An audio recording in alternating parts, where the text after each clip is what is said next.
Well, see, the thing is that the style of spaceship makes a huge difference. It really does.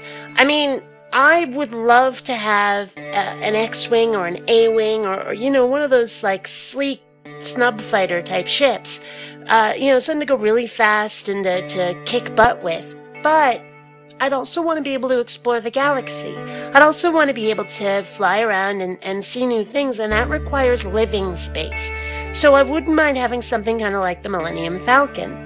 Now, in my webcomic, The Adventures of Kynira Baxter, which you should all be reading, goddammit, there is a spaceship called the White Knight, and this has fighters attached to it, but it also has, the living quarters, the cooking quarters, the space to move around, to stretch your legs kind of thing. It's like, actually, in a way, it's a lot like Serenity from Firefly. So that's the kind of spaceship that I would want, is, the sort of like fighters meets Winnebago kind of thing, like Lone Star's ship from Spaceballs, but with fighters attached to it. That's the kind of spaceship I would want.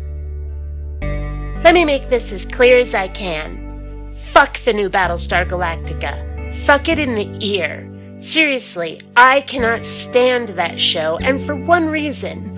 I like my sci-fi to be fun, to be escapism, which this show really, really isn't. I mean, it's always like, there's always just problems and the people are sour or depressed or whatever. They've leached all the fun out of it. And that's what I'm in this for. I mean, I want escapism. I want, real life to go away. And people act these days like, hey, it's so realistic and that's a good thing.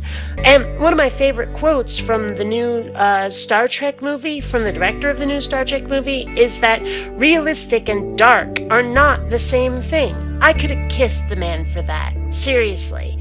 Okay, so I cannot stand the new Battlestar Galactica because it's not like the kind of sci-fi I grew up on. Because the sci-fi I grew up on, sure, there were, problems. I mean, let's face it, you've got the evil empire going around in this man-made moon that can blow up entire planets, but people don't lose their cheer, People aren't all, oh, woe is us, oh, it's so terrible, like they are on the new Galactica. Fuck that shit.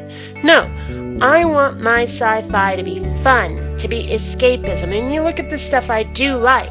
Star Wars, The Last Starfighter, Original Galactica, Flight of the Navigator, Explorers, that kind of thing. Back to the Future even. I mean, it's not set in space, but it's still kind of sci-fi. I want my sci-fi to be fun escapism. To take me away from the real world for a little while. Let me forget my problems. Not have an entire show based around them. Fuck that. No way. The hell with the new Galactica.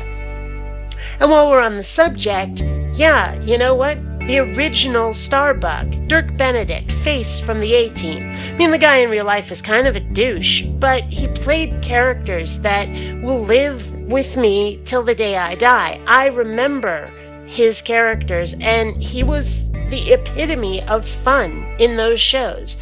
So yeah, original Starbuck as well. What, you have to ask? Thunderfoot. Thunderfoot all the way. I mean, here's the thing. The Amazing Atheist was cool for a while, back when he was actually doing videos about atheism, or at least, more than one video out of every 5 was about atheism. I'd say that ratio was at least reversed. And, he's sold out to the YouTube Partnership Program big time. I mean, his videos have definitely suffered because of it. And as a result, I gotta tell you, I don't like him nearly as much as I used to. Thunderfoot, on the other hand, has remained consistent, and consistently awesome.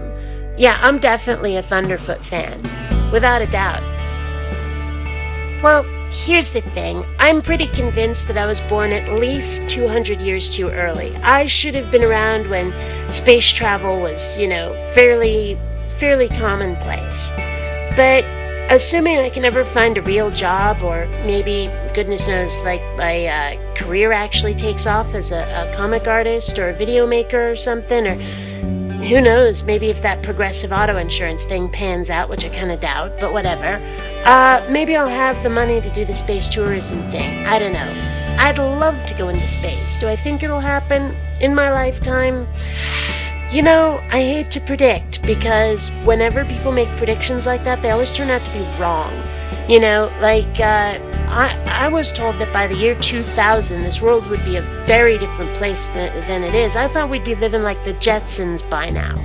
You know, I mean, it's 2010 for crying out loud. You look at 2010, you know, the sequel to 2001: A Space Odyssey. What was it, the year we made contact? Yeah. This world is nothing like that. Nothing at all. So, it seems like, well, predictions are usually optimistic, that we end up delayed a lot. And as such, no, I'm not entirely convinced that I'll ever end up in space, simply because, you know, things are just not progressing as fast as they ought to. And by the time it is commonplace, well, I mean, who knows? Maybe we'll have developed medical technology to the point where I won't have aged.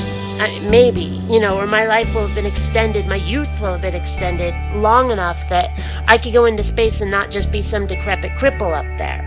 I'd love to believe that. But, you know, my confidence is just not there. I don't see it. I don't buy it. So, I hate to say it, but I'm afraid the answer is no. Not without some sort of life extension technology.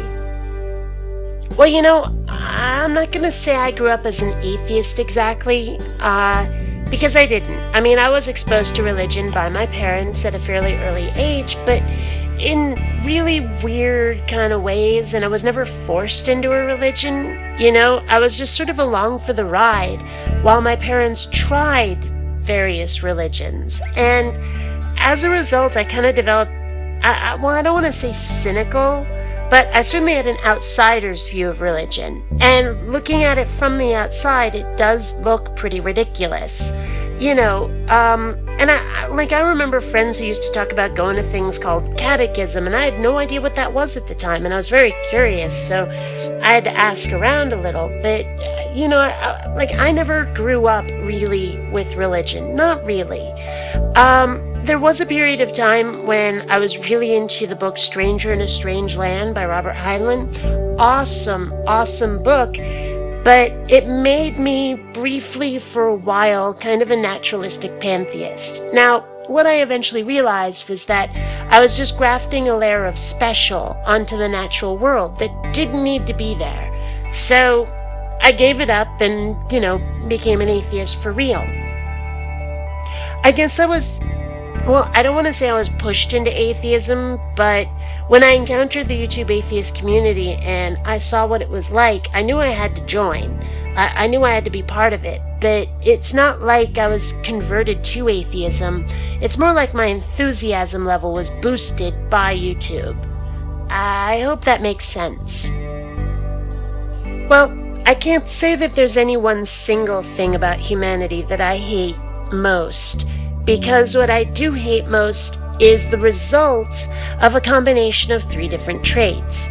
Most humans are stupid, selfish, and afraid. And when you mix those 3 together, oh boy, do you get some horrible behaviors, some horrible ideas about the universe and the world, and, you know, some really stupid ways that they react to them, ways that they behave to other people. And that's what I hate most about humans, is the intersection of those 3 traits and how it affects the lives of other people, specifically me and folks I care about. I'm sure if you really think about it, you can figure out examples and figure out what that's like yourself.